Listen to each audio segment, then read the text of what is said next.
Japan একটা team হইল Asian country. Japan মগো হেন্দে যাইতে লাগে 27 ঘন্টা। এরা কি খারাপ ভালো খেলে? মোটেও ভালো খেলে না। খেলে হয়েছে কেপ বার্দে। কেপ বার্দের মানে বাকি 10 জন কি খেলে না খেলে কইতারি না বাপু। এরা র্যাঙ্কিংয়ে 67 নাম্বার দল। হাতে কি হয়েছে? গোলকিপার একলাই 11 জনের খেলা খেলে। মনে করো যে এই কেপ বার্দের গোলকিপার এমন কিপার দেয়, ওর নাম হয়েছে বাস পাখি। গোলকিপার আর কেউ কয় না। গোল দেওয়া তো মুশকিল হয়ে যাবে। জাপান 17 নাম্বার দল র্যাঙ্কিং এর। হ্যাঁ কি হয়েছে? এর লগে ব্রাজিল এমনিই জিতবে।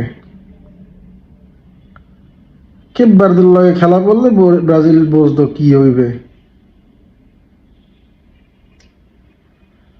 জাপানের লগে যদি কোনো গায়ে ঠগে ব্রাজিল, সি সি সি সি সি, লজ্জার আর সীমা থাকবে না।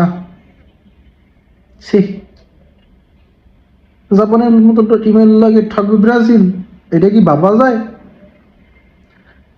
17 নাম্বার দল। হাতে কি হয়েছে? এশিয়ান কান্ট্রি তো।